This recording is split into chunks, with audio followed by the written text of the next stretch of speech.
오늘은 원구성 법정 시한 13일을 넘는 날입니다. 국민의힘과 협상을 한 지는 40일 가까이 지났습니다. 그런데도 국민의힘은 원구성 협상에 성의 있게 응하는 것이 아니라 이런저런 구실을 대면서 모든 결과를 원점으로 돌리려고 하고 있습니다. 심지어 108명 의원 전원 명의로 적법하게 처리된 원구성까지 헌법재판소에 권한쟁의 심판 청구를 한다고 밝혔습니다. 법을 무시하는 것도 모자라서 법을 자의적으로 해석하고 왜곡하는 일이자 정치를 사법부의 영역으로 끌고 들어가는 정치 포기 행위입니다. 강력하게 규탄합니다. 오늘 추경호 원내대표가 원구성 관련해서 마지막 제안을 했습니다. 요약하면 법사위와 운영위를 여야가 1년씩 돌아가면서 맞자는 것인데 참 황당합니다. 전날에는 원구성을 불법으로 했다 주장하면서 권한쟁의 심판을 청구해놓고 하루 뒤에는 1년씩 나눠서 하자는 게 도대체 말이 됩니까? 진정성이라는 것을 전혀 찾아볼 길이 없습니다. 지금까지 논의되고 진행되어 온 모든 내용을 원점으로 돌리자는 주장입니다. 국민의힘은 여전히 총선 결과를 수용하지 못하고 민심을 거역하고 있습니다. 물론 그 핵심에는 윤석열 대통령이 있다고 생각합니다. 국민의힘이 계속해서 시간만 질질 끄는 속내가 소극적으로는 윤석열 대통령의 심기 경호하느라 적극적으로는 윤석열 김건희 부부 방탄을 위해서 어떻게든 국회가 정상적으로 돌아가는 것을 막으려고 저러는 것 아닙니까? 민심을 배반하는 것은 협상이 아니라 협잡입니다. 총선 민심은 윤석열 정부의 실정을 야당이 중심이 되어 국회가 잘 제어해서 국정을 정상화시키라는 것입니다. 이를 위해 법사위와 운영위는 필수 사항입니다. 애초부터 거래의 대상이 될 수 없습니다. 협상안을 내놓으랐더니 협잡하자고 하면 되겠습니까? 협상에서 제일 중요한 것은 충분한 신뢰입니다.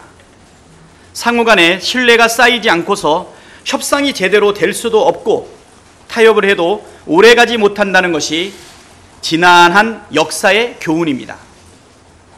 지난 2년간 윤석열 대통령과 국민의힘이 보여준 것은 신뢰의 파탄입니다. 야당을 국정운영의 파트너로 단 한순간이라도 인정한 적이 없습니다. 오히려 괴멸시켜야 할 적으로 규정하고 정치 탄압에 열을 올렸습니다. 그걸 국민께서 총선에서 호되게 심판하셨습니다. 정상적인 대통령과 정상적인 여당이라면 민심을 수용하고 바뀌어야 합니다. 그런데 바뀌었습니까? 총선 이후 대통령이 바뀌었다는 그 어떤 징후도 찾아볼 수 없습니다. 21대 국회 마지막에 국회를 통과한 해병대원 특검법, 전세사기 특별법, 아무런 꺼리낌 없이 거부권 행사하는 것을 온 국민이 보았습니다.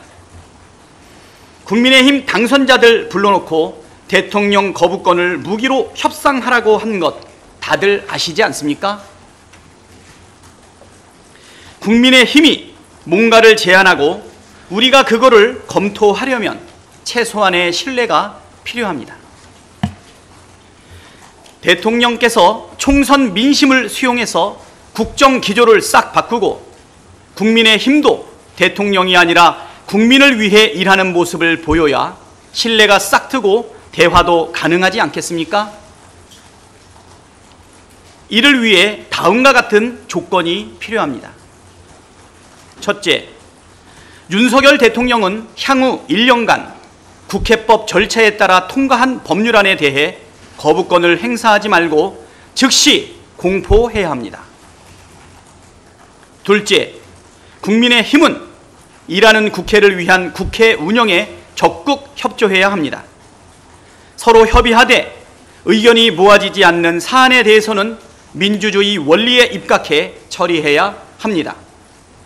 셋째, 입법부와 행정부 간 견제와 균형을 지키는 측면에서 대통령의 거부권 행사를 비롯한 행정부의 부당한 입법권 침해에 대해 국민의힘도 입법부의 일원으로서 적극 항의하고 맞서야 합니다.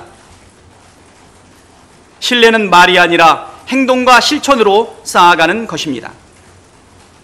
향후 1년간 윤석열 대통령과 국민의힘이 변화의 모습을 보여주고 실천으로 신뢰할 수 있다는 점을 입증한다면 추경호 원내대표의 제안에 대해서도 충분히 긍정적으로 검토가 가능하다는 말씀 드립니다.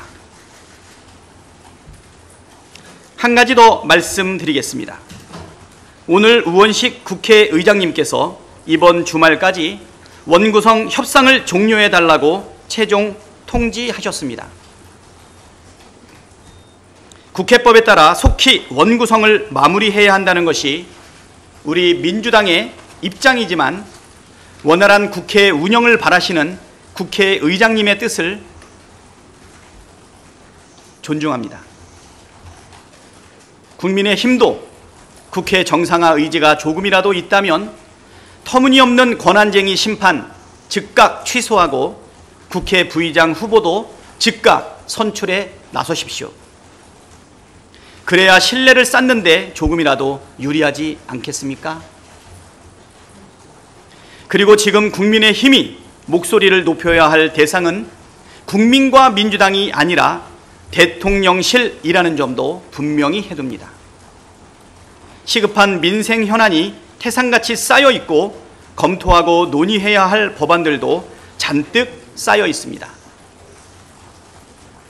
국민께서 이제 더 이상 기다려주지 않을 것입니다.